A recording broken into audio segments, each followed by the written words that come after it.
नमस्कार, प्रणाम, आदाब, वंदे मातरम, भारत माता की जय। प्यारे बच्चे, साथियों, मित्रों, सभी का स्वागत है आपके इस सेशन में। तो सेट नंबर 30 है आपका। 29 तक आप कर चुके हैं। ये कौन सा सेट है आपका? 30। 29 तक आपका हो चुका है। तो पहला क्वेश्चन आपके ग्रामेटिकल एरर का है। क्या है? The following sentence have been grammatical error. The single biggest gainer in this process was ITC Gold Flag Kings. Sales are estimated to have moved from 50 million to 200 million sticks per month during 1987 and last year. बोला गया, the single biggest gainer in this process was ITC gold flag Kings. और फिर यहाँ पे जो आपने वब Kings sales ऐसे लिखा, यहाँ जो वब है ना, इस वब के पहले यहाँ पे रिलेटिव प्रोनाउन चाहिए। The single biggest gainer in this process was ITCs। अब यहां पर ITCs की बात कर रहे, नाउन के साथ एपोस्ट्रॉफी एस अगर लगाते हैं तो ये नाउन मेरा बनता है एजेक्टिव। क्या बनता है? एजेक्टिव। और ये बताता है किसी ना किसी चीज के पोजीशन को, यानी कि अधिकार को। अब यहां पर पजेसिव एजेक्टिव की बात करेंगे। तो पजेसिव एजेक्टिव आपको मालूम है कौन कौन होता है। एक तो नाउन के साथ एपोस्ट्रॉफी एस, दूसरा आपका होता है my, our, your, his, her, its, one's और फिर देयर। और इसके अलावा आप जो बात करेंगे, इस देयर के अलावा और कौन? तो इंटेरोगेटिव एजेक्टिव में आपका WH वर्ड भी आता है। एक का नाम है हुज और एक का नाम है ऑफ विच, है ना। ये आपको ध्यान में रखना है। ये सारे आपके इंटेरोगेटिव एजेक्टिव हैं। कोशिश करते हैं, अगर हो पाएगा तो कंप्लीट कर देंगे, नहीं हो पाएगा तो बीच में ड्रॉप कर देंगे, है ना। कोशिश कर लेते हैं कि सेट, क्योंकि मेरी कोशिश यही रहती है कि आप टेस्ट जो देते हैं, सारा क्लास मैंने ऑफ रखा है, मॉर्निंग में बस 3 क्लास मैंने लिया है, 3 क्लासेस। तो टेस्ट का डिस्कशन आपका ना रुके, इसकी कोशिश रहती है। हो पाएगा तो कर देंगे, नहीं लगेगा कि नहीं कर पा रहे हैं तो बीच में रोक देंगे, ठीक है, ध्यान रखिएगा। तो ये आपके क्या है? पजेसिव एजेक्टिव है, ये आपको ध्यान रखना है। तो यहां बोला गया, the single biggest gainer in this process was ITC gold flag Kings. अब यहां पर होना चाहिए हुज आर, क्योंकि ये किसका एस्टिमेटेड किया गया है? तो फ्लैग किंग सेल्स का। तो यहां पे रिलेटिव प्रोनाउन या एजेक्टिव की बात करेंगे तो आप यहां पे हुज का इस्तेमाल करेंगे। हुज आर एस्टिमेटेड या of which are estimated to have moved from 50 million to 200 million sticks per month during 1987 and last year। Correct option आपका है क्या? B for Bombay. ये आपको ध्यान में रखना है। और ये हुज और ये आपके ऑफ विच, ये भी पोजीशन को बताने के लिए इस्तेमाल किए जाते हैं। नंदकिशोर प्रसाद, कोशिश करूंगा क्लास लेने की, है ना, देखते हैं। नंबर 2, अगर 2 की बात करेंगे तो 2 में आपका क्या दिया हुआ है? यहां पर भी एरर का मामला है। They left their luggages at the railway station. कुछ क्वेश्चंस देखते ही चुटकियों में सॉल्व हो जाता है। तो आप जैसे यहाँ पे आप लगेजेज की बात कर रहे हैं, तो लगेजेज आपका नहीं होता कभी भी, ये आपका अनकाउंटेबल नाउन है। अब आइए, अगर अनकाउंटेबल नाउन के सीरीज को हम तैयार करें, अनकाउंटेबल नाउन होता कौन कौन है? तो सबसे पहले जो भी होता है आपका अनकाउंटेबल, वह नंबर के अकॉर्डिंग सिंगुलर होता है। अब होता कौन कौन है? जैसे आप बात किए यहां पे लगेज, आपने बोला बैगेज, आपने बोला हेरिटेज, है ना, आप बोले गार्बेज। क्लियर है मामला? आपने बोला मशीनरी, आपने बोला क्रॉकरी, आप बोले स्टेशनरी, फिर आप यहां पे बोले इक्विपमेंट, फिर आपने यहां पे बोला इक्विपमेंट के बदले में कौन कौन सा वर्ड आता है? इक्विपमेंट आपका हो गया नॉलेज, ये NOWLED नॉलेज, फिर आप यहाँ बोले म्यूजिक, आपने बोला ट्रैफिक। ये ऐसे वर्ड्स हैं जो अनकाउंटेबल हैं। या यहीं पे आप बोलेंगे न्यूज, या आपने बोला इंफॉर्मेशन। क्या बोला आपने? Information.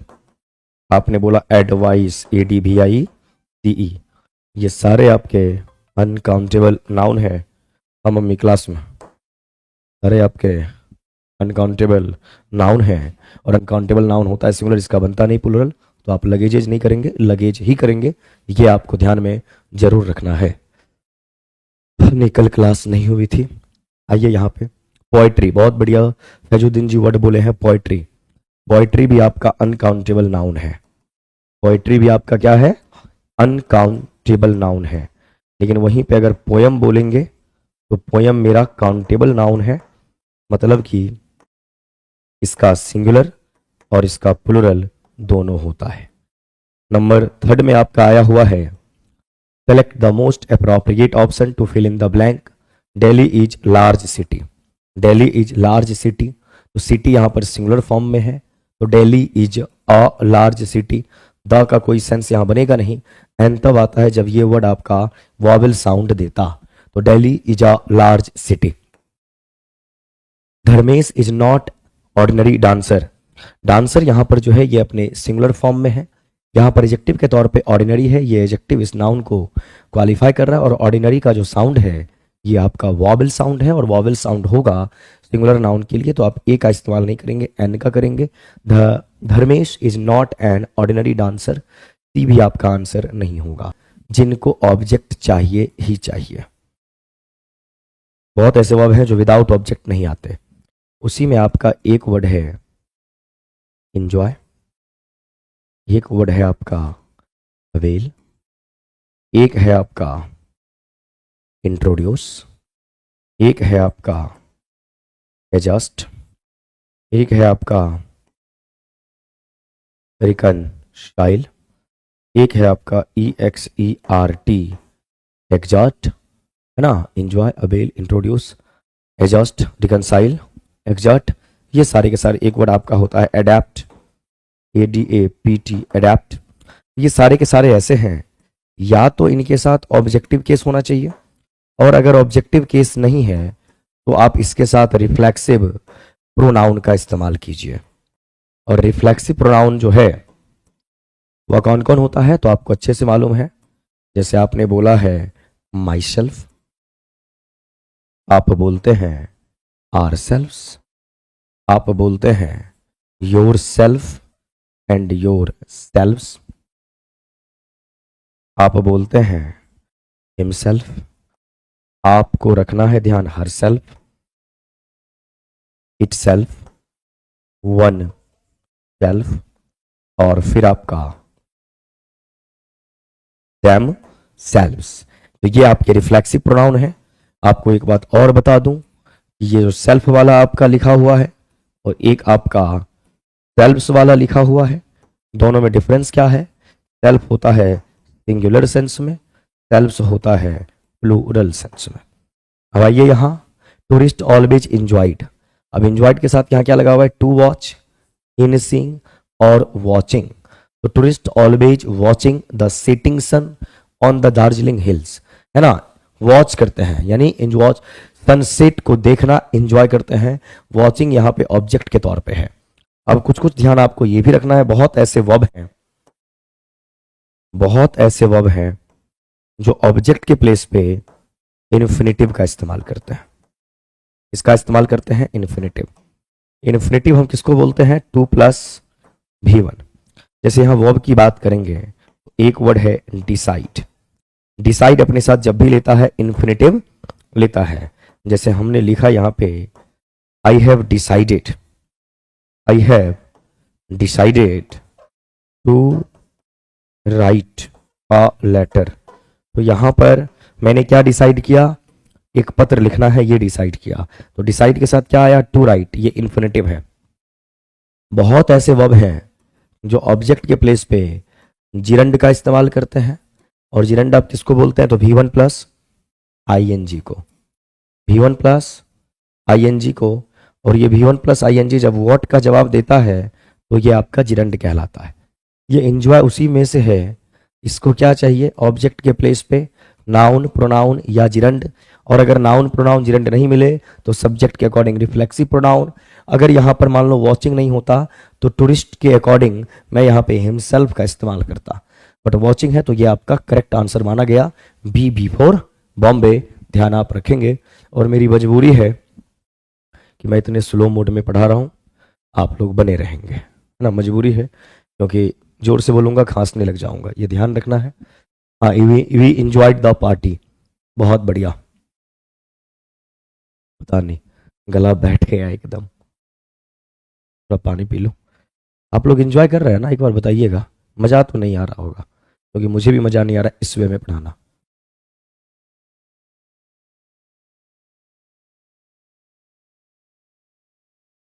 Advices in the form of instructions in large senses, हाँ वो एक्सेप्शनल केस हो गया लालू जी, है ना। आइए इधर नंबर 6 की बात करेंगे, और नंबर 6 में आपका क्या दिया हुआ है? यहाँ पर आपका डायरेक्ट से इनडायरेक्ट का मामला है, नरेशन का है। नरेशन का ये मामला है। बोला Amelia is going to ask the principal for permission to go on a study tour, ये बोला गया है आपका। यहाँ पर क्या लिखा हुआ? Is going to ask. अब समझिए, यहाँ स्ट्रक्चर बता रहा हूं, इज, एम, आर, इसके साथ आपने यहां लिखा गोइंग, और फिर यहां पे आप लिख दिए इन्फिनेटिव। क्या लिख दिए आप? इन्फिनेटिव, यानी 2 + V1। तो जब कभी भी इज, एम, आर, है ना, के साथ गोइंग इन्फिनेटिव का इस्तेमाल करेंगे तो ये फ्यूचर के एक्शन को बताएगा। कौन सा एक्शन? ये हमेशा ध्यान में रखना है, ये हमेशा बताता है फ्यूचर के एक्शन को। Amelia is going to ask the principal for permission to go on a study tour, ये फ्यूचर की ओर जाता है। आपका यहां पे रिपोर्टिंग वर्ब दिया नहीं है, क्योंकि रिपोर्टिंग वर्ब के अकॉर्डिंग ही आप रिपोर्टेड स्पीच के टेंस को चेंज करते हैं। तो रिपोर्टिंग वर्ब आपको कहीं दिख नहीं रहा है। अब आप क्या करेंगे? इसको पढ़िए, है ना। अजय यहां Amelia is going to say to the principal might we have. अब यहां देखो, माइट का इस्तेमाल आपने किया है। ये इन्वर्टेड कामा जब होता है इसको आप बोलते हैं डायरेक्ट, इसको आप क्या बोलते हैं? Direct speech. और डायरेक्ट से जब आप आते हैं कहां? इनडायरेक्ट में, तो इसका स्ट्रक्चर बदल जाता है। स्ट्रक्चर कैसे बदला हुआ रहता है? तो यहां रिपोर्टिंग वर्ब होगा, फिर यहां पे कोई ना कोई कंजंक्शन होता है, इन्वर्टेड कामाज वगैरह हट जाता है, रिपोर्टेड स्पीच को आप लिखते हैं, इसको आप कहते हैं इनडायरेक्ट। तो यहां पर कोई भी कामा वगैरह नहीं है, इन्वर्टेड कामाज, तो ये आपका डायरेक्ट में नहीं है, ये आपका इनडायरेक्ट में है। यहां आप क्या बोल रहे हैं? माइट। माइट मे का पास्ट फॉर्म होता है। अगर मेरा रिपोर्टिंग वर्ब पास्ट में जाएगा तो रिपोर्टेड स्पीच किसी भी कंडीशन में प्रेजेंट में नहीं रहेगा, वो पास्ट में ही चला जाएगा।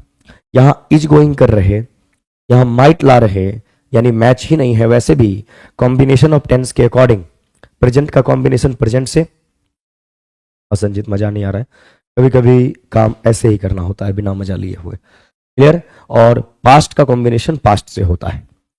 Amelia is going to say to the principal, यहां पर शुड का इस्तेमाल कर रहे, यहां पर देखने को मिलेगा क्या होना चाहिए, और यहां पर बोला Amelia is going to say to the principal may we have.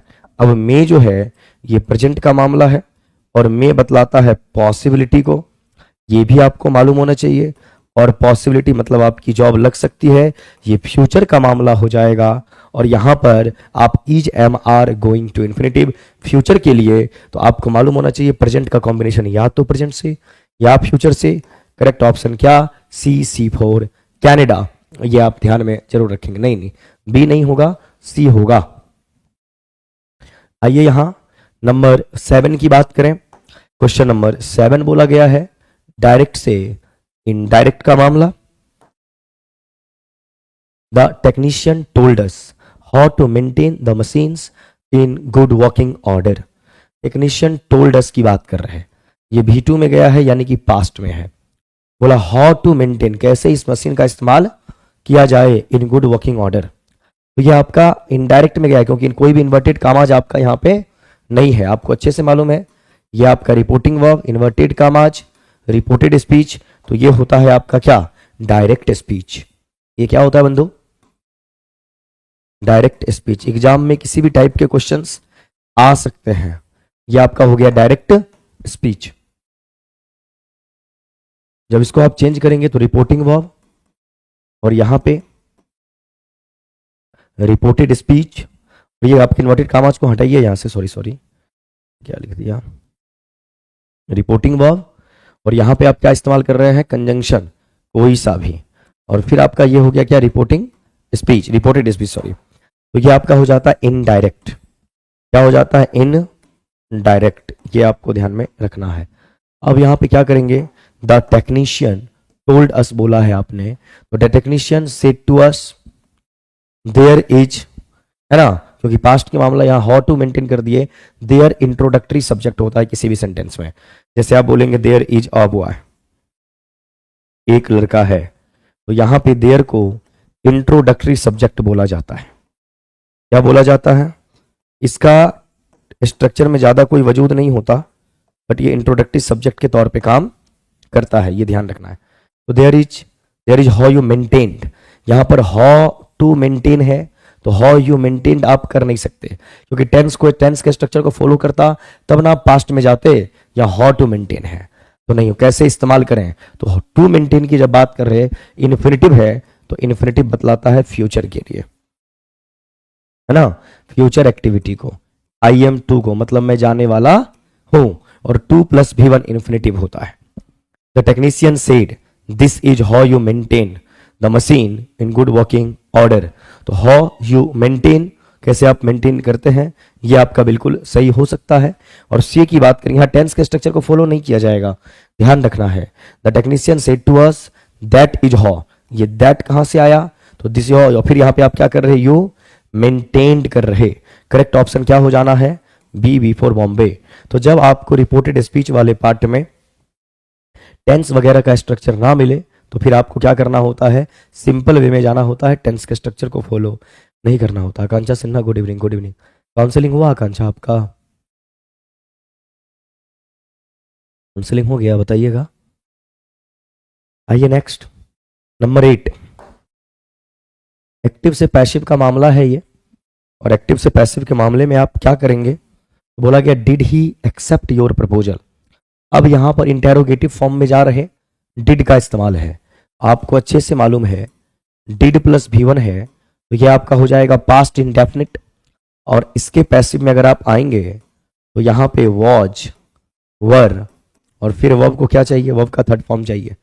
तो यहां आपका क्या मामला फंस रहा है, तो did he accept your proposal, had your proposal been accepted, ये पास्ट इंडेफिनिट में गया है, और हैड के साथ पास्ट के परफेक्ट में आप ले जा रहे। एक्टिव से पैसिव में यही है कि जिस टेंस में आपका एक्टिव है उसी टेंस में आपका पैसिव होगा। आइए, was your proposal accepted by him. अब यहां पे वॉच और प्रपोजल सिंगुलर फॉर्म में है, watch your proposal accepted by him, correct option B. Could your proposal be, modal का मामला है नहीं, तो मॉडल के साथ आपको जाना है नहीं, option B for Bombay. PGT का तो अभी डिस्ट्रिक्ट एलोकेशन नहीं हुआ है, इसलिए टीजीटी का करवा लिए, चलो कॉन्ग्रेचुलेशंस, करवा लिए। Number 9, who can count the stars in the sky, who can count. अब यहां पर हु लगा हुआ है, हु वाले का कैसे बनाते हैं आप एक्टिव से पैसिव, या तो आप स्टार्टिंग में ही बाय हुम लिखेंगे, क्या लिखेंगे, बाय हुम, या लास्ट में सेंटेंस के लास्ट में आपको देखने को मिलेगा, जैसे मैं बोलूं हु टॉट यू, या हु डिस्टर्ब्ड यू, मैंने क्या लिखा, हु डिस्टर्ब्ड यू। अब इसका पैसिव बनाना है, तो डिस्टर्ब तो चला गया किसमें, V2 में, यानी कि पास्ट में। अब V2 में गया है एक्टिव, तो पास्ट में जाने के लिए इसके पास क्या चाहिए, वॉज या वर, और वर्ब का कौन सा फॉर्म, थर्ड फॉर्म। तो इसका पैसिव क्या बन जाएगा, by whom, by whom were you disturbed. By whom were you disturbed, या नहीं तो आप ऐसे बनाएंगे, who were you disturbed by, who were you disturbed bye.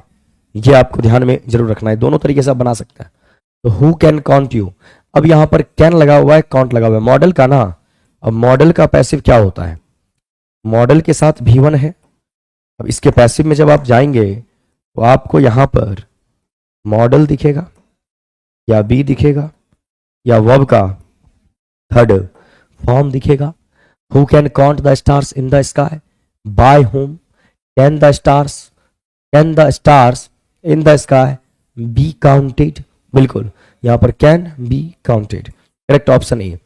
Bye whom can आ गया, उसके बाद the stars in the sky, ये आपका noun phrase, the stars in the sky be counted. By whom can be stars नहीं, पहले आप verb का इस्तेमाल करेंगे, WH वर्ड का, फिर वर्ब का, फिर सब्जेक्ट का। तो यहां पर कैन, फिर सब्जेक्ट, फिर बी, फिर वर्ब का थर्ड फॉर्म। सीक्वेंस को ध्यान में रखना है।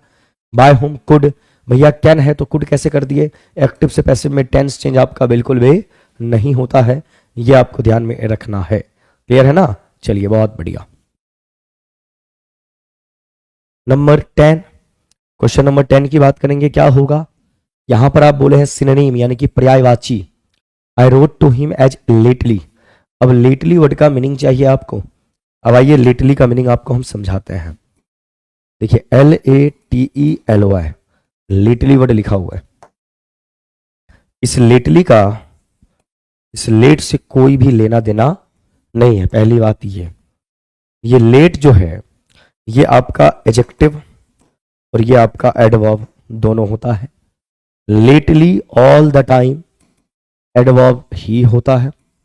दूसरी बात, लेट का मीनिंग होता है देरी यानी डिले करना, देर ना हो जाए, कहीं देर ना हो जाए।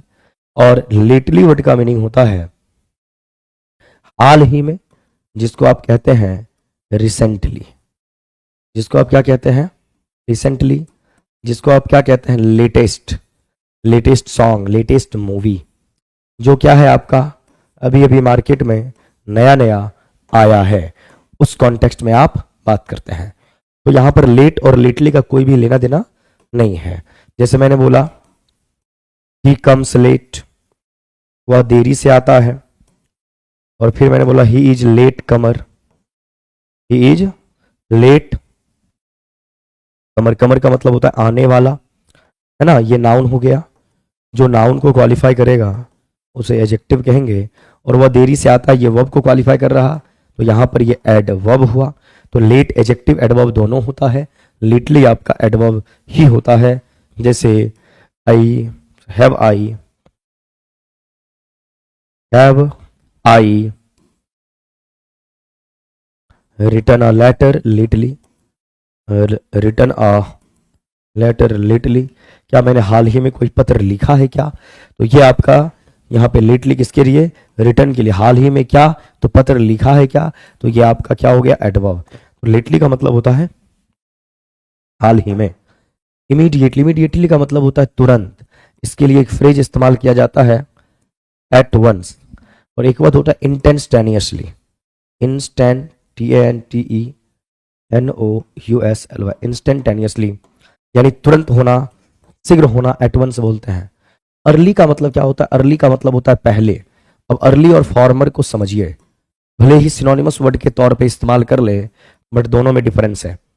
अर्ली का इस्तेमाल होता है टाइम के कॉन्टेक्स्ट में, I get up early in the morning, यानी सुबह में सवेरे जगते हैं, ये टाइम के कॉन्टेक्स्ट में है ना। और आई फॉर्मर की बात करेंगे, द फॉर्मर स्टूडेंट, ये सीक्वेंस की बात करता है, ये आपको ध्यान में हमेशा रखना है। अर्ली टाइम के लिए, फॉर्मर सीक्वेंस के लिए, दोनों का मीनिंग होता है पहला। और रिसेंट का मतलब होता है हाल ही में, तो लेटली का मतलब हाल ही में। एक वर्ड और आपको बताना चाहूंगा, डिले करना मतलब देरी करना, इसके लिए एक वर्ड आता है प्रोक्रास्टिनेट, जरूर याद रखिएगा, एग्जाम में कई बार पूछा गया है। प्रोक्रास्टिनेट डिले करने के सेंस में। अमित जी कह रहे हैं फिर डिस्कशन का टाइमिंग चेंज हो गया है, पहले आप मॉर्निंग में करवाते थे, बहुत पहले मॉर्निंग में करवाते थे, अब इसी टाइम में चल रहा है। एक बात बताइए, क्या बताएं? आज से 11 बजे भी क्लास है, लग तो नहीं रहा है ले पाऊंगा। यही क्लास जबरदस्ती ले रहे हैं आपका, ठीक है? आइए। मुझे फीवर है, दवाई खाया हूँ, और गले से आवाज़ नहीं निकल रही है, सोने का मन कर रहा है, लेकिन इसे कंप्लीट कर देंगे तो नींद मुझे अच्छी आएगी। आइए यहाँ। Select the most synonym of the given word. Many species of animals have become extinct during the last 100 years। बहुत सारे जानवर पिछले 100 साल में एक्सटिंक्ट हो गए। यानी एक्सटिंक्ट का मतलब क्या होता है?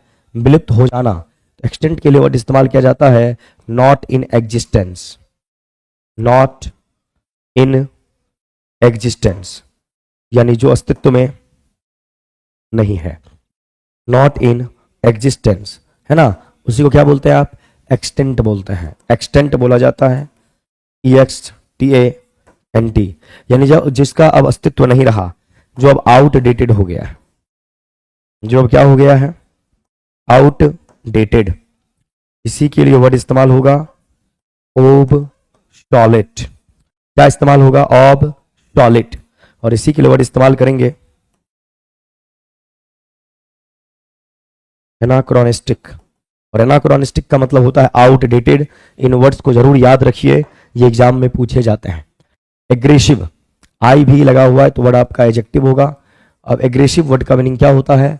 तो एग्रेसिव वर्ड का मीनिंग होता है ऑफेंसिव, जो आक्रामक है। क्या बोलते हैं? ऑफेंसिव, है ना। अब ये ऑफेंसिव वर्ड कहां से आया? तो ये आया है ऑफेंड से, OFFEND। ऑफेंड, ऑफेंड का मतलब क्या होता है? अटैक करना। अब इसी अटैक और ऑफेंड का अगर आप एंटोनिम ढूंढना चाहें तो इसका एंटोनिम हो जाता है डिफेंड। डिफेंड यानी कि सुरक्षा करना। यहीं से आपका बनता है डिफेंस मिनिस्टर, रक्षा मंत्री। और बोलते हैं ऑफेंसिव मोड में, और बोला जाता है डिफेंसिव मोड में, है ना। ये ध्यान रखेंगे आप। स्कैटर्ड का मतलब होता है डिवाइडेड, यानी बांट देना। तो स्कैटर्ड वर्ड का मीनिंग होता है डिवाइडेड या स्प्लिट। क्या होता है? स्प्लिट। और एक वर्ड और होता है डिस्पर्स्ड। डिस्पर्स्ड इसका मीनिंग होता है अस्त व्यस्त कर देना। इसी के लिए वर्ड इस्तेमाल होगा हैपहेजार्ड। हैपहेजार्ड या इसी को बोलते हैं मेस्ड। मेस्ड अप होना यानी तितर बितर होना। और नॉन एग्जिस्टेंट यानी जिसका अस्तित्व नहीं है। तो एक्सटेंट के लिए क्या है synonym? Correct option B, B4 Bombay आपका आंसर माना जाएगा। ध्यान आपको रखना है। बिल्कुल, doctor Manmohan Singh was former prime minister. Very good. Number 12, question number 12 में बोला गया इंट्रिकेट। इंट्रिकेट वर्ड का मतलब होता है जो आपको फंसा के रखे। और इंट्रिकेट आपका वर्ब भी होता है, और इंट्रिकेट आपका एडजेक्टिव भी होता है। जो सीधी बात ना करे, इसी को बोलते हैं इंटेंगल्ड। ENTANGLED। इंटेंगल्ड जो आपको क्या करे? फंसा के रखे। इसी को बोलते हैं नॉटेड। KNOTTED, noted. गांठ, गांठ में बांध दिया है, आप सुलझा ही नहीं पा रहे हैं, है ना। Intricate, noted. इसी को आप बोलेंगे क्या? इसी को बोला जाता है रिडल। पजल यानी पहेली।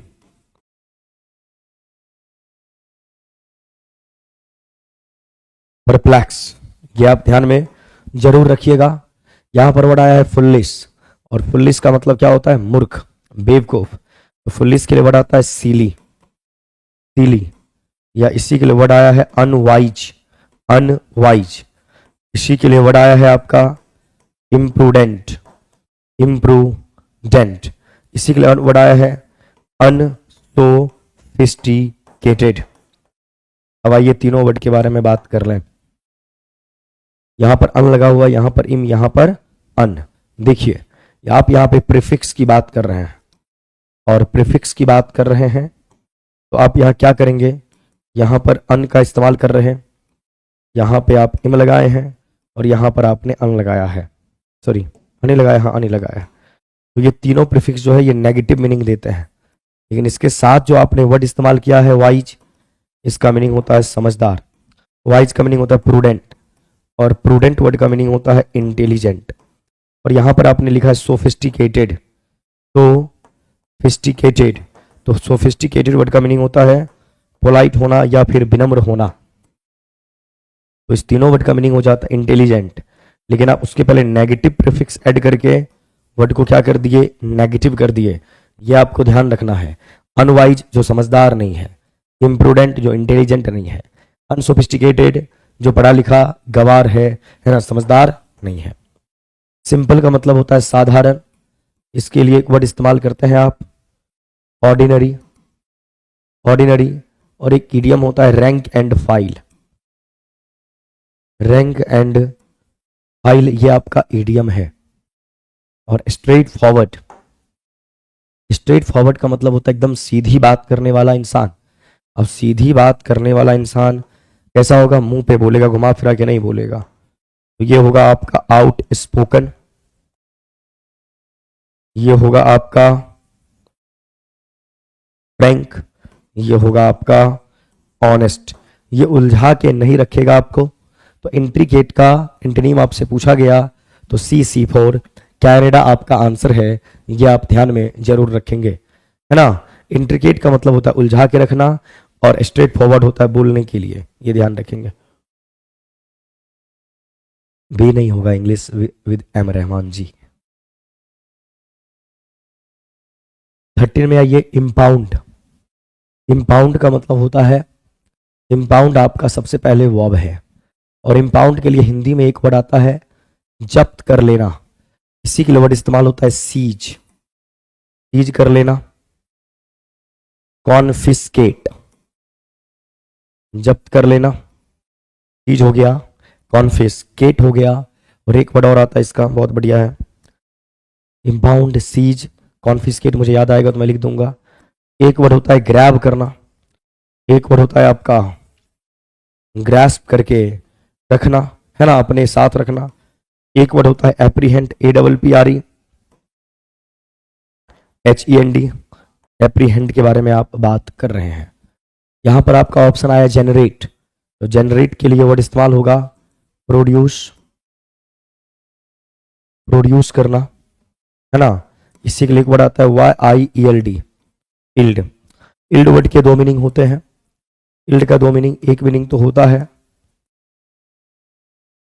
सरेंडर, और एक इल्ड का मीनिंग होता है प्रोड्यूस, यानी पैदा करना। इसी के लिए प्रोड्यूस के लिए क्या क्या वर्ड लिख सकते हैं आप, बिगेट, बिगेट, या फिर कौन सा वर्ड, बर्थ, पैदा होने के सेंस में। Clear, generate. अब आइए यहां रिलीज। रिलीज का मतलब होता है फ्री कर देना, रिलीज कर दिया आपको, फ्रीज कर दिया, फ्री। एक वर्ड होता है इसके लिए एक्विट, एक वर्ड होता है इसका इमेंसिपेट, एक वर्ड होता है इसका पार्डन, एक वर्ड होता है इसके लिए फॉरगिव, और एक वर्ड और पढ़ लीजिए, बहुत अच्छा वर्ड है, एमनेस्टी,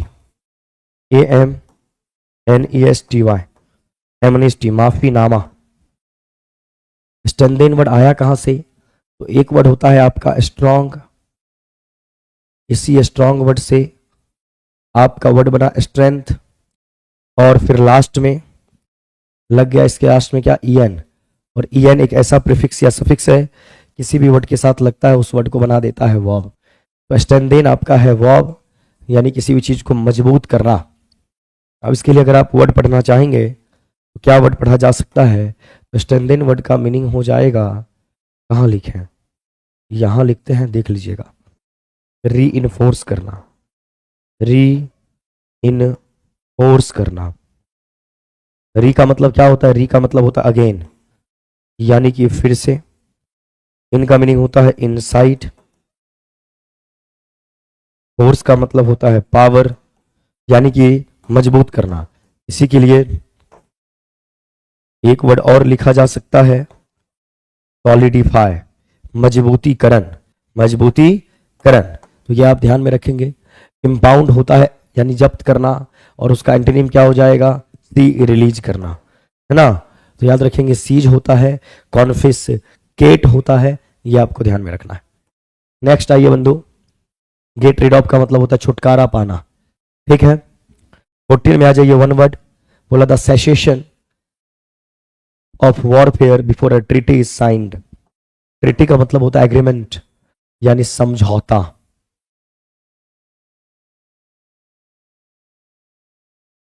क्या होता है, एग्रीमेंट यानी कि समझौता, इज साइंड। बोला गया वॉरफेयर यानी युद्ध चल रहा था, और पहले ही सेशन यानी इसका मीनिंग होता है स्टॉप, यानी युद्ध के शांति की बात चल रही थी, यानी युद्ध विराम।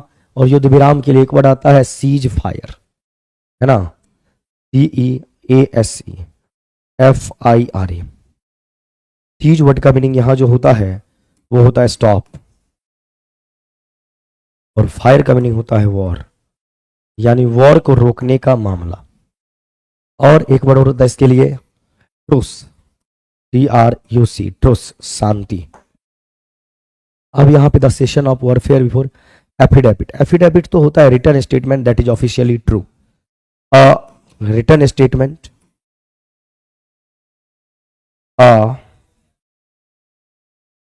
रिटर्न स्टेटमेंट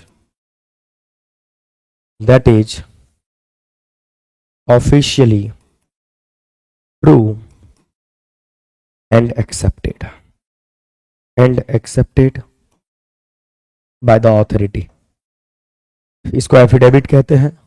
एग्रीमेंट का मतलब वही होता है आपका ट्रीटी जो आप बोले हैं समझौता के लिए, और आर्मिस्टिस का मतलब होता है युद्ध विराम। तो युद्ध को रोकने के लिए शांति की बात की जा रही है, तो ये आपका आर्मिस्टिस होगा। आर्मिस्टिस, सीज फायर या ट्रूस कहने की बात आप करेंगे, नहीं एग्रीमेंट नहीं। यहां पर कॉन्टेक्स्ट देखिए, वॉरफेयर की बात कर रहे हैं, उसके लिए आर्मिस्टिस वर्ड का इस्तेमाल किया जाता है, ध्यान रखिए। 15 वन वर्ड का ही मामला है। 15 में बोला गया हैविंग नो बिगिनिंग और एंड, यानी ना अंत ना शुरुआत की बात कर रहे हैं ना अंत की बात, इट्स एग्जिस्टेंस, यानी जो चीज है वो है, ना शुरू हो रहा ना खत्म हो रहा, बना हुआ है वैसे ही, यानी मेंटेन्ड है। कब हुआ, कैसे हुआ, कब तक होगा, किसी को मालूम नहीं है, मेंटेन्ड है। उसी को हम कहते हैं जो हमेशा के लिए अनवरत, इसी के लिए वर्ड इस्तेमाल होता है eternal, perpetual, PERPETUAL, perpetual, ever lasting, ever lasting, जो हमेशा से रहे। आइए यहां पर वर्ड आ ही गया इटर्नल, ये तो होगा ही। परमानेंट वर्ड तो बहुत ही बेसिक वर्ड है। यूनिवर्सल का मतलब है जो हर एक जगह हो, इसके लिए एक वर्ड इस्तेमाल होता है कॉस्मोपॉलिटन, कॉस्मोपॉलिटन। और कॉस्मोपॉलिटन के बदले आप वर्ड कौन कौन सा इस्तेमाल करेंगे, तो एक वर्ड होता है इसके लिए ओमनी प्रेजेंट, जो हर एक जगह उपस्थित हो। और आपको अच्छे से मालूम है ओमनी अपने आप में रूट वर्ड है ऑल का। ओमनी मीन्स होता है ऑल प्रेजेंट, यानी जो हर एक जगह हो। तो ओमनी प्रेजेंट के लिए इसको बोलेंगे एवरीवेयर, एवरीवेयर। और एक वर्ड और याद कर लीजिए, एसएससी सीजीएल में पूछे गए क्वेश्चन में से है इमानेंट, IMMANENT, जो हमेशा हर एक जगह मौजूद हो। ऑब्सक्योर का मतलब होता है something that is not clear, something that is not clear, जो स्पष्ट नहीं है, उसे आप क्या कहेंगे, ऑब्सक्योर कहेंगे। इसके लिए वर्ड आता है आपका वेग, VAGUE, वेग। इसके लिए वर्ड आता है आपका कौन सा वर्ड है ऑब्सक्योर हो, camouflage, CAMOUFLAGE, camouflage. Conspicuous, CONSPICUOUS, conspicuous, यानी इसका मतलब होता है जो स्पष्ट, जो क्लियर नहीं है। अब आइए यहाँ पे हैविंग नो बिगिनिंग और end to its existence, correct option A4 Agra, ध्यान रखेंगे। चलिए आगे आ जाइए, नंबर 16 में क्या लिखा हुआ है, इडियम और फ्रेज। To tempt Providence. वैसे अगर यहाँ पे टेम्प्ट वर्ड की बात करेंगे तो TEMPT, टेम्प्ट आपका क्या है, वर्ब। इस टेम्प्ट से आपका नाउन बनता है टेम्पटेशन, TEMPTATION, टेम्पटेशन आपका होता है नाउन। तो टेम्प्ट वर्ब है, टेम्पटेशन नाउन है, और इस दोनों वर्ड का मीनिंग होता है ग्रीड, और ग्रीड का मतलब होता है लालच। प्रोविडेंस का मतलब होता है भगवान का आशीर्वाद, blessing from the God, blessings from the God, विधाता की कृपा होना। तो टेम्प्ट प्रोविडेंस, ये इसका मीनिंग है। लेकिन यहाँ पे ईडियम की बात की जा रही है, तो इसका मतलब ये है टू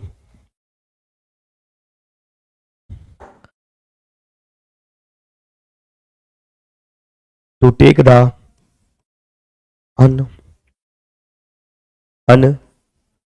अनकैलकुलेटिव रिस्क, यानी रिस्क आप लीजिए लेकिन कैलकुलेटिव लीजिए, ऐसा ना कि आप डूब जाए उस चीज में, खत्म हो जाए, रोड पे आ जाए। तो अन का मीनिंग होता है नॉट, और कैलकुलेटिव यानी जो कैलकुलेट ना कर पाए। तो टू टेम्प्ट प्रोविडेंस यानी ऐसा रिस्क ले रहे हैं जिसमें डूबने की संभावना बहुत है। टू इनवाइट पनिशमेंट नहीं, टू अचीव अ फॉर्चून भागे बनना नहीं, to take a reckless risk, और रैकलेस वर्ड का मीनिंग होता है केयरलेस होना, यानी कि लापरवाह होना। और जब आप लापरवाह होकर रिस्क लेंगे तो यही होगा, अनकैलकुलेटिव होगा। ठीक है, अन या फिर इनकैलकुलेटिव, ये आप ध्यान में रखेंगे। करेक्ट ऑप्शन सी हुआ। ठीक है, नंबर 17 की बात करेंगे। To haul over the coals, to haul over the coals का मतलब होता है टू गिव, टू क्रिटिसाइज या टू पनिश। टू क्रिटिसाइज या फिर टू पनिश, यानी आलोचना करना या फिर पनिश करना, ये आप ध्यान में जरूर रखेंगे। To put hand in a wrong task, यानी to search at a wrong place, to search at a wrong place, sorry मैंने लॉन्ग लिख दिया है, रॉन्ग प्लेस यानी गलत जगह पे ढूंढना।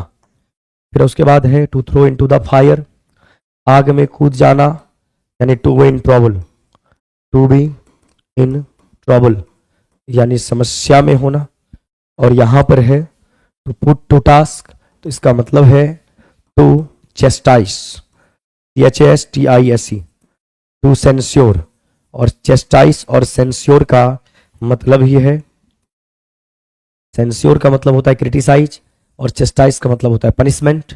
तो कुल मिला के आपके ऑप्शंस हो गए क्या, TC for Canada, to haul over the coals यानी पनिश करना, ये ध्यान में रखेंगे। गोपाल यादव, नेकलेस, नेग्लिजेंट, बहुत बढ़िया वर्ड है आपका नेग्लिजेंट।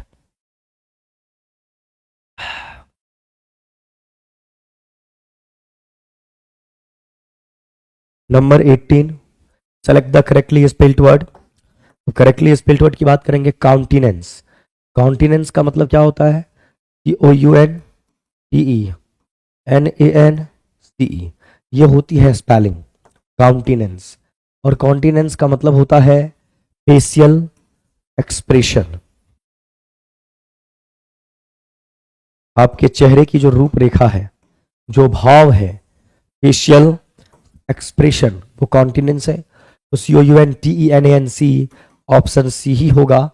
CONTENEN बिल्कुल भी नहीं, ना ए ना बी, आपका होना चाहिए सी, ये आप ध्यान में रखेंगे। आगे बढ़िए, नंबर 19, यहां भी आपका है correctly spelled word in imitable. एक वर्ड होता है इमिटेट करना, इमिटेट करना, इमिटेट आपका होता है वर्ब। और इमिटेट वर्ड का मीनिंग होता है कॉपी करना, COPY, कॉपी यानी कि नकल करना, मिमिक होना। एक वर्ड इमुलेट भी होता है, इमुलेट। एक वर्ड आपका सिमुलेट भी होता है, नकल करने के लिए। अब इसी इमिटेट वर्ड से वर्ब है आपका, नाउन हो जाएगा इमिटेशन। वर्ड क्या हो जाएगा, ION, इमिटेशन। ये आपका हो जाना है क्या, नाउन। अब जैसे इमिटेशन की बात करेंगे, वर्ड आपका हो जाएगा इमिटेबल, IMITABLE। अब इमिटेबल के लास्ट में ABLE लगा हुआ, ABLE किसी भी वर्ड के लास्ट में हुआ, वर्ड आपका हो गया एजेक्टिव। अब यहाँ पे इमिटेबल वर्ड है, इसी का नेगेटिव तैयार कर लीजिए, यानी कि एंटोनिम। तो वो वर्ड आपका हो जाएगा इन इमिटेबल, इन इमिटेबल। और यही आपका यहाँ दिया भी है, इन इमिटेबल, जिस चीज को कॉपी नहीं किया जा सके। तो आपका ये हुआ इन और ये हुआ इमिटेबल। वो निकला कहाँ से है, इमिटेट, इमिटेशन, इमिटेबल, इन इमिटेबल, है ना। करेक्ट ऑप्शन ए। तो आपका ना वो होगा ना सी होगा। तो ये आपका है इन इमिटेबल। एक वर्ड होता है, ध्यान रखिएगा, ऐसे ही दिखने में लगेगा, उसको बोलते हैं इंटीमेट। एक वर्ड होता है इंटीमेट और एक वर्ड होता है इंटीमीडेट। क्या बोला आपने, इंटीमेट और इंटीमीडेट, और वो है इमिटेट। इंटीमेट का मतलब होता है क्लोज होना, जब आप किसी के नजदीक होते हैं। और इंटीमीडेट वर्ड का मीनिंग होता है थ्रेटन, जब आप किसी को धमकी देते हैं। ये आपको ध्यान में जरूर रखना है। ये देखिए बंधु, ये आपका जो बैच चल रहा है, सबसे पहले तो ये आपका A to Z vocab batch. मैं आप सभी को वर्ड ही पढ़ा रहा था और एक क्लास मैंने वोकैब का लिया भी था सरस्वती पूजा से पहले, आई थिंक। आइए,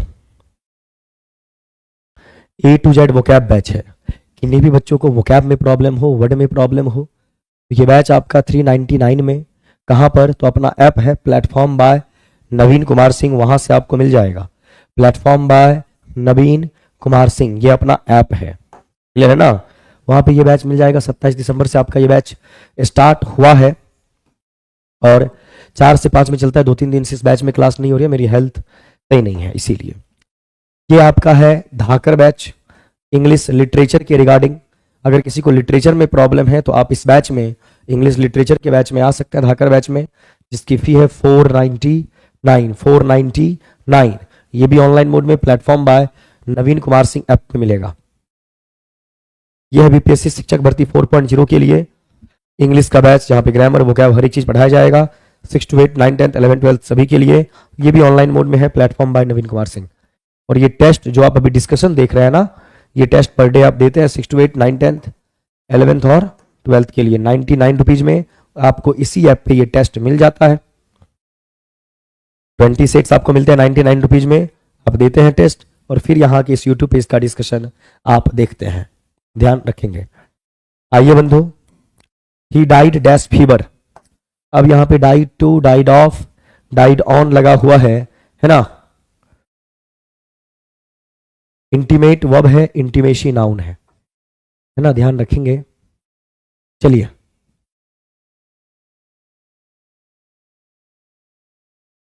अब यहां पे आ जाओ, क्या होगा तो ध्यान से देखिए। आपका एक वर्ड है डाई। अब डाई के साथ आपका लगता है die of, die for, die from, die with, die in. Die of जब किसी बीमारी से, डाई फोर जब आप, हमारे सोल्जर हमारे नेशन के लिए मर जाते हैं। डाई फ्रॉम बीमारी का रीजन क्या है उसको बताने के लिए। He died from starvation, starvation भूखमरी। डाइड विद जब किसी इंसान के साथ, he died with his wife. और डाइड इन जब एक्सीडेंट वगैरह में डेथ हो जाती है, ही डाइड इन एक्सीडेंट। यहां क्या बोला गया, he died dash fever, he died dash fever. तो he died of fever, fever एक क्या है आपका बीमारी है, तो ही डाइड ऑफ हो जाएगा, ना टू होगा ना ऑन होगा। क्लियर है मामला। 21 ये आप ध्यान में रखेंगे। आगे आइए, dash the age of 10 I wanted to be a fire fighter. अब यहां पर एज लिखा हुआ है, यहां पर ऑन, इन और एट है। ध्यान से देखिए, लाइफ में ना एज यानी कि उम्र और स्टेज यानी कि अवस्था, एज और स्टेज दोनों को बताने के लिए आप इस्तेमाल क्या करते हैं? At preposition. क्या इस्तेमाल करते हैं? at। तो डैश द एज ऑफ 10 यानी at the age of 10 I wanted to be a fire fighter be before Bombay. आइए यहां, her supporters began to dash and she was left alone. उसके जो सपोर्टर्स थे उसकी शुरुआत हो गई थी डैश की और वो रह गया था अलोन यानी कि अकेला। अकेले कब रहेंगे? जब सब आपका साथ छोड़ के चले जाएंगे। तो her supporters began to dash, all over. अब इसका मतलब होता है फॉल टू द ग्राउंड यानी जमीन पे धड़ाम से गिरना। फॉल ऑन,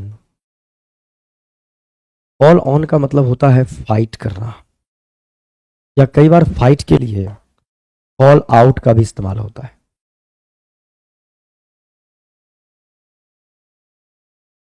और अबे का मतलब होता है डिस्टेंस, और फॉल अबे का मतलब होता है दूरी बनाना, यानी to run away from, to move away from,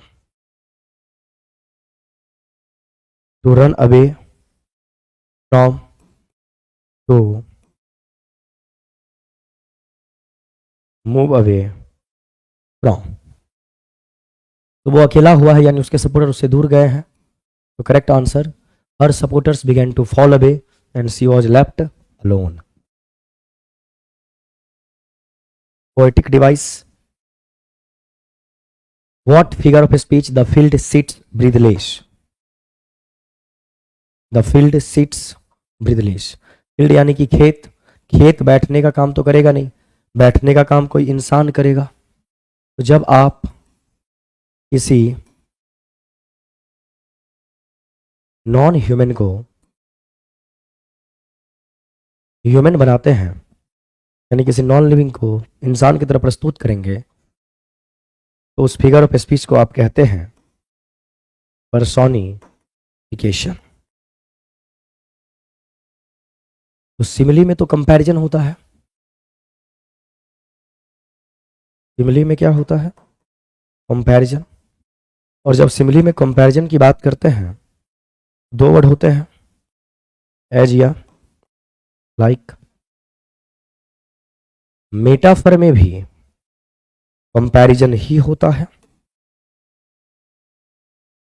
और इस कंपैरिजन में अगर आपने गलती से,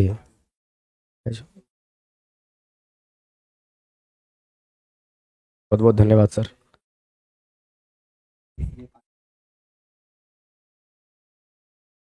आइए यहाँ, तो कंपैरिजन बताने के लिए एज और लाइक यहाँ नहीं होगा, उसको आप मेटाफर बोलेंगे। क्लियर? तो यहाँ पे आपका आंसर क्या हुआ?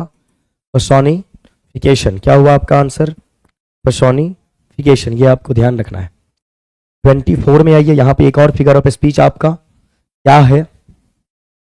हाँ, इनडायरेक्ट कंपैरिजन है। आइए यहाँ, बोला गया the righteous shall flourish as the palm tree. Righteous word का मतलब होता है ईमानदार। क्या होता है? ईमानदार, है ना, ऑनेस्ट। फ्लोरिश का मतलब होता है प्रॉस्पर यानी कि उन्नति करना, PROSPER, यानी सक्सीड, सफल होना। The palm tree. और यहां पर एक कॉन्सेप्ट आप ग्रामेटिकल ये जानिए कि जब कभी भी द के साथ किसी एडजेक्टिव का आप इस्तेमाल करते हैं, तो ये द प्लस एडजेक्टिव ऑब्जेक्टिव नहीं रहता है, ये आपका हो जाता है प्लूरल काउंटेबल नाउन। जैसे एग्जाम्पल के तौर पे आपने बोला द रिच, इसका मतलब हुआ जितने भी अमीर लोग हैं सारे के सारे, all the rich people, all the rich people. फिर आपने बोला द पुअर, तो द पुअर बोलने का मतलब ये हुआ जितने भी गरीब गरीब लोग हैं, यानी ऑल द पुअर पीपल। तो अगर यहां पर द ऑनेस्ट बोला गया, द राइटियस बोला गया, यानी ईमानदार लोग, और ईमानदार लोग फ्लोरिश उन्नति करते हैं, यानी उठते हैं अपनी जिंदगी में, जैसे एक पाम का ट्री होता है जितनी उसकी ऊंचाई होती है। तो यहां पर इंसान की सफलता का तुलना, कंपैरिजन पाम के ट्री से किया गया है। और एज और लाइक वर्ड है नहीं और कंपैरिजन है, तो आप इसको क्या बोलेंगे? मेटाफर बोलेंगे। क्या बोलेंगे? मेटाफर बोलेंगे। रुबीजा ए कैसे कह रहे हैं? सॉरी एज लगा हुआ है ना, सॉरी सॉरी सॉरी सॉरी, या एज लगा हुआ है ना? Simile, very good. एज, मैंने एज पढ़ा ही नहीं, सिमिली होगा। वेरी गुड, बहुत बढ़िया, गलती से हो गया था वो। 25 पंक्चुएशन का मामला है। बोल रहे dash I have eaten anything today said Tom. अब इसको ऐसे लिखते हैं, Tom said I have eaten anything, I have, sorry I have not ना, आई हैव नॉट, यहां पे नॉट लिख देते हैं। I have not eaten anything today. तो ये हुआ आपका डायरेक्ट। क्वेश्चन पंक्चुएशन का है।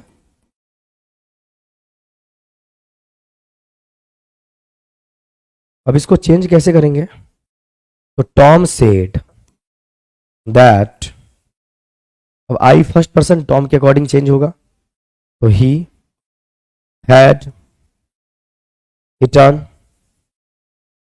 एनीथिंग, और टुडे का हो जाएगा दैट डे। टुडे का क्या हो जाना है? दैट डे हो जाना है। और ये डायरेक्ट से आपका क्या बन गया? डायरेक्ट से ये इनडायरेक्ट बन गया।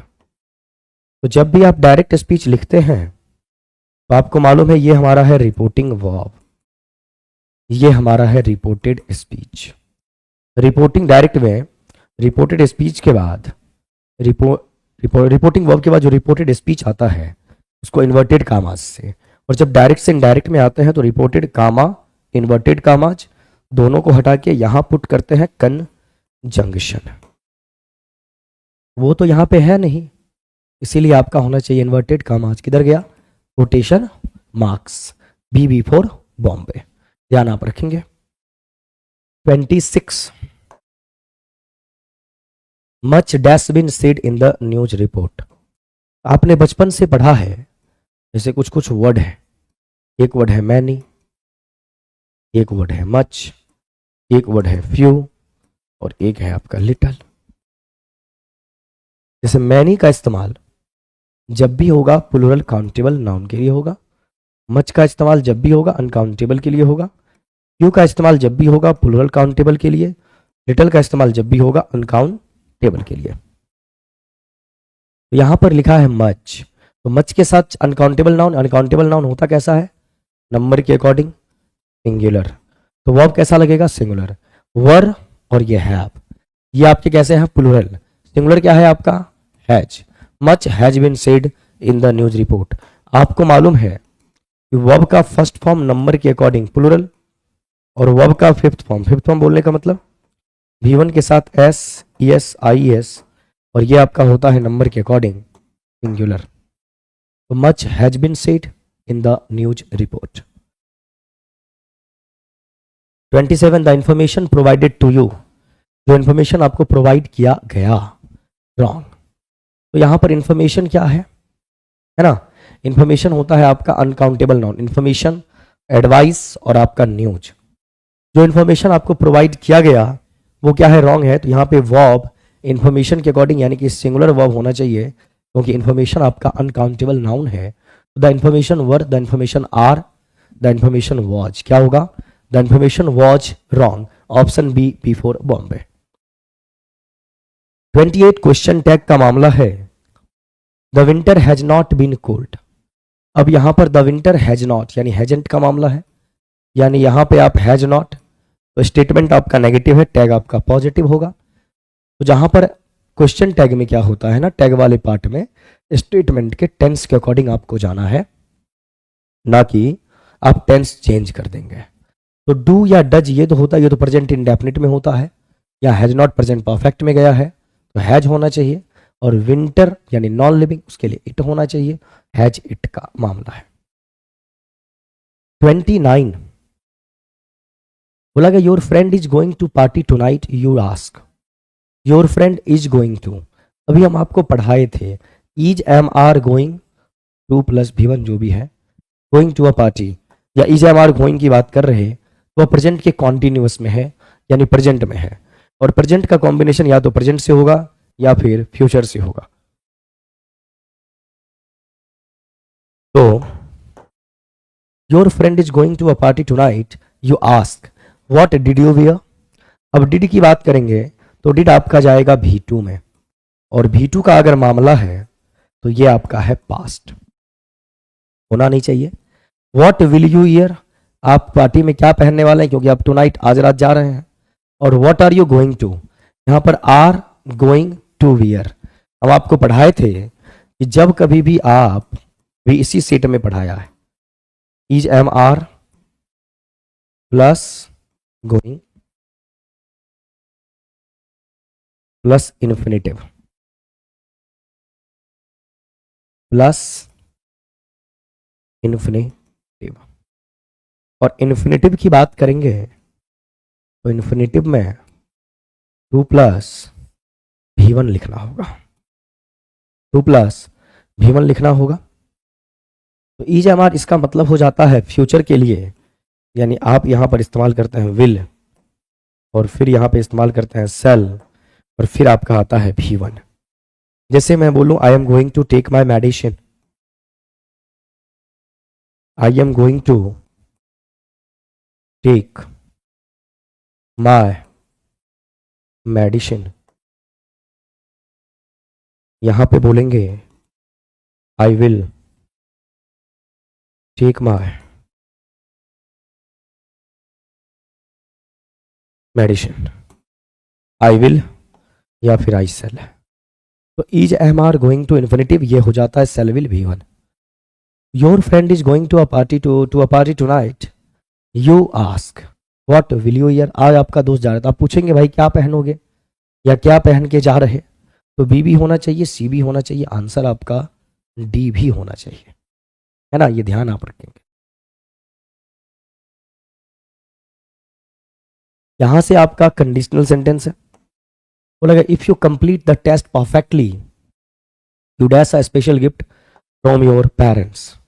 अब यहां पर देखिए कंडीशनल सेंटेंस की बात करेंगे तो कंडीशनल सेंटेंस होते हैं 4 टाइप्स के, जिसमें पहला होता है पॉसिबल कंडीशनल।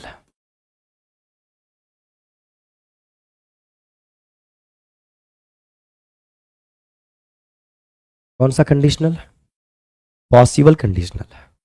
और पॉसिबल कंडीशनल का स्ट्रक्चर ये है कि एक बताएगा कंडीशन को और एक बताएगा कंक्लूजन यानी कि निष्कर्ष को।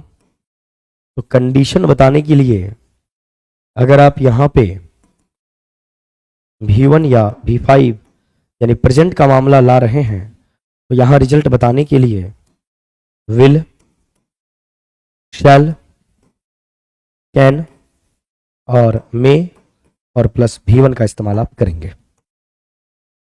If you complete is the V1, ये V1 का मामला है।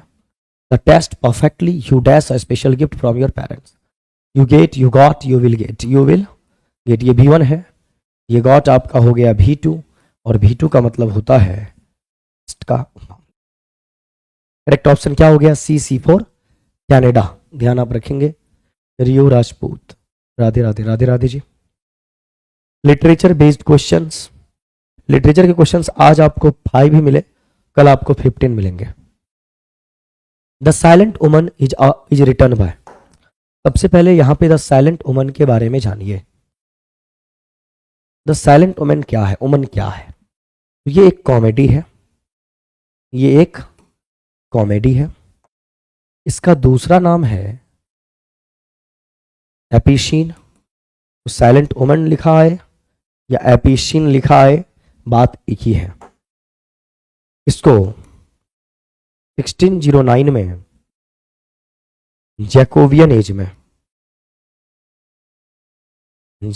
एज में परफॉर्म भी किया गया, पब्लिश भी किया गया। परफॉर्म एंड पब्लिश दोनों किया गया। यहां पर जैकोबियन एज की हम बात कर रहे हैं, तो जैकोबियन एज जो है 1603 से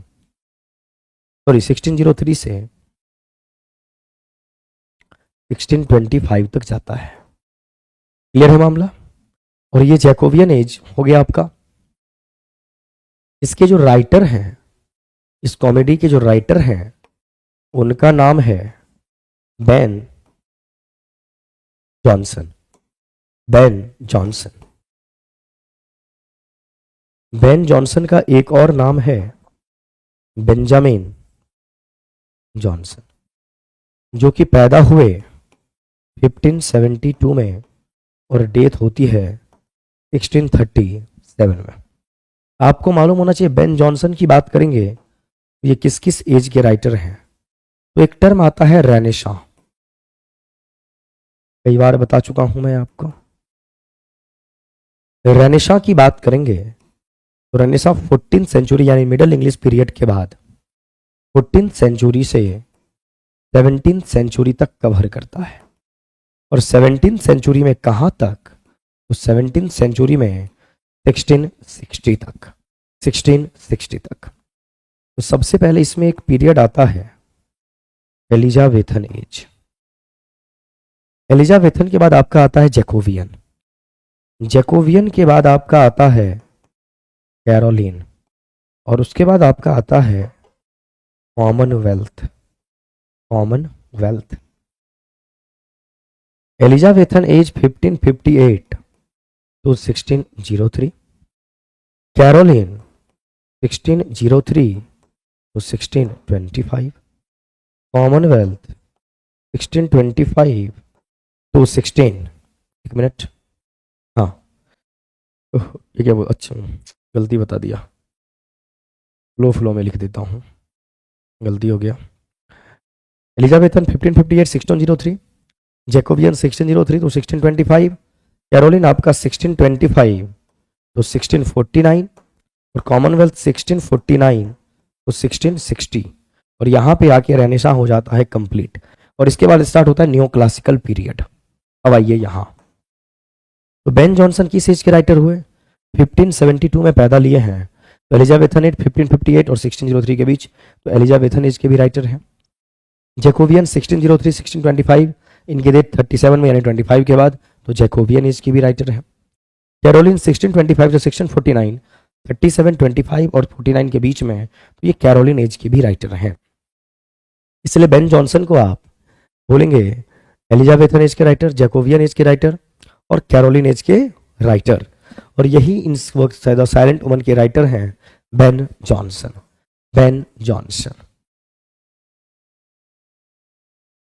जॉन मिल्टन की बात करेंगे। जॉन मिल्टन और जॉन बनियान, इनका क्या नाम है? जॉन बनियान, और इनका क्या नाम है? जॉन मिल्टन, है ना, ये ध्यान आपको रखना है। क्लियर। अब जॉन मिल्टन और जॉन बनियान जो हैं, इन दोनों को, ये दोनों प्यूरिटन एज के राइटर हैं। किस एज के राइटर हैं? ये क्या हो गया, क्यों नहीं रहा? ये दोनों आपके प्यूरिटन एज के राइटर हैं। अब आप बोलेंगे सर प्यूरिटन एज क्या है? तो जहां पर आप कैरोलिन एज देख रहे हैं ना, कैरोलिन, इसी कैरोलिन एज को प्यूरिटन एज या एज ऑफ मिल्टन बोला गया, है ना। इसी कैरोलिन को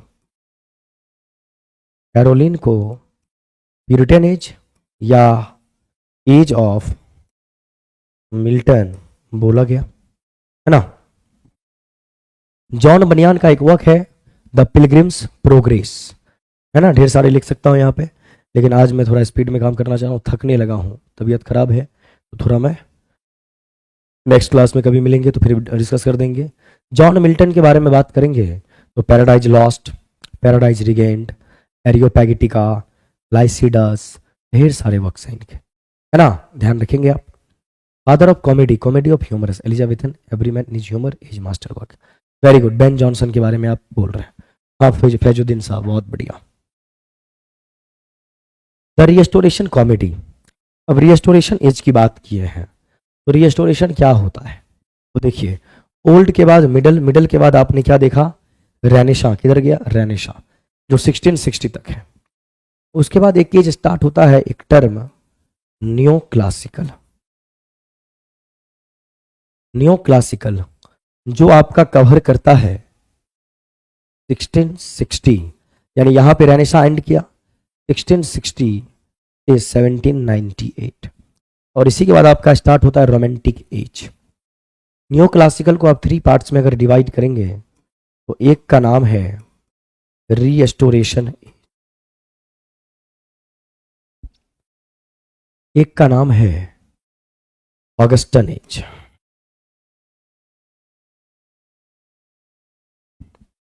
और एक का नाम है आपका, क्या बोलते हैं उसको, एज ऑफ सेंसिबिलिटी या transitional period. Age of sensibility या इसी को बोलते हैं ट्रांजिशनल पीरियड। अब आइए रिस्टोरेशन एज की बात करेंगे 1666 टू 1700, इस एज को बोला गया एज ऑफ जॉन ड्राइडेन।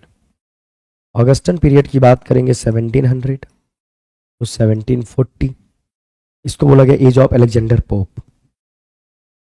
और age of sensibility 1740 to 1798,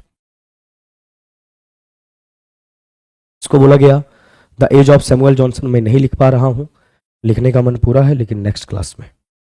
the restoration comedy, यानी यहां पे 3 कॉमेडीज के बारे में चर्चा की गई है। एक है the Relapse, the Provoked Wife and the Confederacy, DE यहां पे होना चाहिए RACY। द कॉन्फिडेरेसी या इसी का नाम है द वाइफ्स कॉन्फिडेरेसी, द वाइफ्स कॉन्फिडेरेसी, कॉन्फिडेरेसी, ये सब आपके रिस्टोरेशन के मतलब लिखे गए हैं। रिलैप्स जो है वह 1696 में, प्रोवोक्ड वाइफ 1697 में, द वाइफ्स कॉन्फिडरेसी या कॉन्फिडरेसी ये 1705 में, है ना। तो सारे रिस्टोरेशन के हैं न्यो क्लासिकल में। अब यहां आइए बात करें, बोला कि ये कौन लिखे हैं, विलियम कॉनग्रीव इनका नाम है, विलियम कॉनग्रीव, है ना, जॉन पेनब्रॉग और जॉर्ज फाकुहर, सारे ब्रिटिश राइटर हैं। और ये सारे राइटर आपके, ये आपके हो गए, ये हो गए, ये सब आपके रिस्टोरेशन एज के राइटर हैं। रिस्टोरेशन बोलेंगे तो जॉन ड्राइडेन के समकालीन हैं, जॉन ड्राइडेन के समकालीन हैं, यानी कंटेम्पररीज।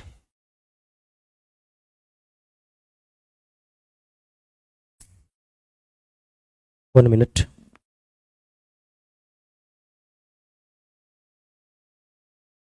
है ना, क्या है ये, कंटेम्पररीज हैं। और कंटेम्पररीज की बात करेंगे, कंटेम्पररीज का मतलब होता है समकालीन, तो contemporaries of John Dryden, John Dryden, ये आपको ध्यान में रखना है।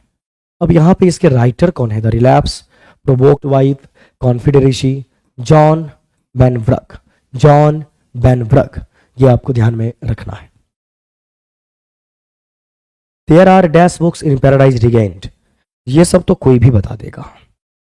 आप जानते हैं जॉन मिल्टन, जॉन मिल्टन ढेर सारे वर्क्स लिखे, एक इनका है पैराडाइज लॉस्ट, पैराडाइज लॉस्ट, जिसके 2 वॉल्यूम्स हैं, फर्स्ट और सेकंड। फर्स्ट वॉल्यूम आया है 1667 में, सेकेंड वॉल्यूम आया है 1674 में। जॉन मिल्टन की डेथ भी होती है 74 में। जॉन मिल्टन 1608 में पैदा होते हैं, 1674 में डेथ होती है। 1667 में आया पहला वर्जन पैराडाइज लॉस्ट का, सेकेंड आया 1674 में। पहला वॉल्यूम जो आया इसमें बुक्स की संख्या और सेकेंड वॉल्यूम में बुक्स की संख्या में डिफरेंस है। फर्स्ट वॉल्यूम जो है उसमें बुक्स की संख्या है 10 बुक्स की संख्या। सेकेंड जो है उसमें बुक्स की संख्या है 12। ये आपको ध्यान रखना है। दूसरी बात, सेकेंड वर्जन जो है इसका, ये सवाल पूछा जाता है, ध्यान रखिएगा, हालत खराब हो जा रही है।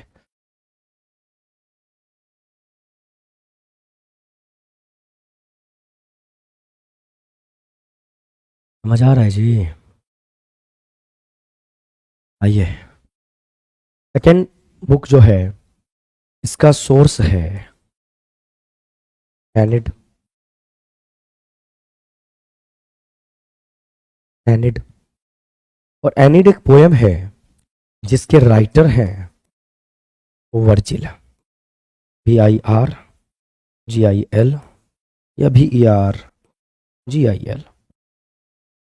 है ना, ये ध्यान में रखना है। फिर इसी बीच में एक वर्ड आता है इनका, जॉन मिल्टन का वर्क पैराडाइज रिगेंट। पैराडाइज रिगेंट, और पैराडाइज रिगेंट जो है ये पब्लिश हुआ है 1671 में, और इसमें बुक्स की संख्या है 4। सवाल पूछा गया कि there are dash books in Paradise Regained, 10 to 4, 4 है इसमें। और यहां सवाल पूछा गया how many books are there in Paradise Lost. अब यहां पर पैराडाइज लॉस्ट लिखा है, ना फर्स्ट वॉल्यूम ना सेकेंड वॉल्यूम। यहां पर 10 भी है, यहां पर 12 भी है। अब किसके साथ जाएंगे ये बताइए, बोलिए।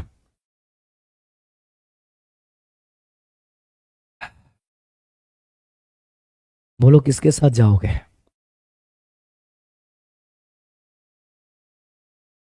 ई नन ऑफ द एबव या D more than one of the above? D के साथ कौन कौन जा रहा है? डी ऑप्शन है मोर than one of the above. D के साथ कौन कौन जाएगा बोलिए। ई तो होगा नहीं, डी ही होना चाहिए। अवन राज, ई क्यों होगा? ओनली सी क्यों होगा फैजुद्दीन जी? काफी चैलेंजिंग मामला, इसलिए मैं रुक के पूछ रहा हूं। ओनली सी क्यों होगा? 14 नहीं है, 14 वॉल्यूम्स है द प्रील्यूड के, जो विलियम वर्ड्सवर्थ के का ऑटोबायोग्राफी है। फैजुद्दीन जी ओनली सी क्यों? बीफ कंफर्म, सी ही क्यों? क्योंकि 10 भी है 12 भी है, अभी जस्ट बताया, तो सिर्फ सी ही क्यों, डी क्यों नहीं, ये आपको बताना है। अब ऐसे क्वेश्चन आपको प्रॉब्लम में डाल सकते हैं। आप डी बोल के आए, मान लीजिए आपका कमीशन बोल रहे हैं नहीं बी ही होगा, आपका कमीशन बोल रहे हैं नहीं ए ही होगा, ए ही हो या सी ही होगा, तो आप वहां पे प्रॉब्लम में आ सकते हैं। मेरे अकॉर्डिंग आंसर जो होना चाहिए वो डी होना चाहिए, क्योंकि पैराडाइज लॉस्ट के किसी वॉल्यूम के बारे में बात यहाँ नहीं कर रहे कि फर्स्ट या सेकेंड, इसलिए मैं डी के साथ जाऊंगा। लेकिन देश भर में जितने भी एग्जाम होते हैं उसमें आंसर सी को ही प्रीफर किया जाता है। जब पैराडाइज लॉस्ट के बुक के बारे में पढ़ते हैं, है ना, तो वहां पे सी को ही प्रीफर किया जाता है, इस बात का ध्यान रखना है। जबकि फर्स्ट वॉल्यूम में 10 है, सेकेंड वॉल्यूम में 12 है। Essays of Elia was first appeared in, Essays of Elia जो लिखा गया ये किनके द्वारा लिखा गया? तो चार्ल्स लैम्ब के द्वारा।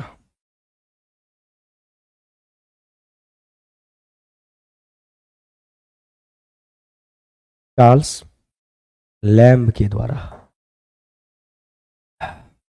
चार्ल्स लैम्ब का ही पेन नेम है।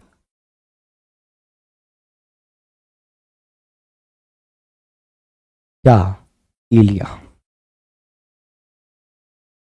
और इन्होंने एसेज ऑफ इलिया लिखा है ना, एसेज ऑफ इलिया, और इसको 2 टाइम्स पब्लिश किया गया, 2 टाइम्स पब्लिश किया गया, 1823 में और 1833 में। इसमें भैया लंदन मैगजीन में। कहां पर? लंदन मैगजीन में। क्लियर? आइए यहां, अब आइए ध्यान दीजिए, ये आपका देखिए बीपीएससी शिक्षक भर्ती को लेकर बैच आ रहा है। ये आपका है कॉम्प्रिहेंशन पैसेज, ये मैं आने ही के साथ ही कल पढ़ा दूंगा, क्योंकि मुझे बहुत फीवर हो रखा है, मैं अब हांफने लग गया हूँ। तो आज क्वेश्चन रहने देते हैं यहीं तक, हाँ पापा क्लास में। तो आज हम यहीं तक, ये जो आपका छोटा है ना, ये हम कल आपका कर देंगे, आपको परेशान नहीं होना है। या आज ही करना पड़ेगा? मुझे लगा था मैं 10 से 11 वाला बैच डीएलएड का है, पढ़ा पाऊंगा, लेकिन लगता नहीं है पढ़ा पाऊंगा। हाँ, मॉर्निंग में जिनका भी क्लास है ना, ऑफलाइन ऑनलाइन जो भी क्लास है, आप आने से पहले एक बार टेलीग्राम जरूर देख लेंगे, है ना, टेलीग्राम जरूर देख लेना है आपको। ये हो सकता है अगर हेल्थ सही हो गया, वैसे सही ही हो जाना चाहिए, दवाई खाए हैं, मैं कर आपका क्लास लूंगा। अगर नहीं रहा, ऐसी हालत रही, तो फिर पॉसिबल नहीं है क्लास ले पाना। मॉर्निंग में 9 बजे आपका बैच होता है ना, उस बैच के बाद बच्चे यहाँ पे दिख रहे हैं। तो एक बार आप पहले टेलीग्राम पे मैसेज चेक कर लेंगे, प्लेटफॉर्म टीचर भी और प्लेटफॉर्म बाय नवीन कुमार सिंह भी। वो मैसेज आपको चेक कर लेना, अगर वहाँ मैसेज नहीं डला है कि क्लास नहीं होगी या होगी, इसका मतलब है क्लास होगी। और अगर मैसेज मिल गया है कि नहीं आज क्लास नहीं होनी है, तो आपको आके अपना समय खर्च नहीं करना है, इस बात का ध्यान रखिएगा। ठीक है, चलो रहने देते हैं यहीं तक आज का मामला, ठीक है ना। Good night.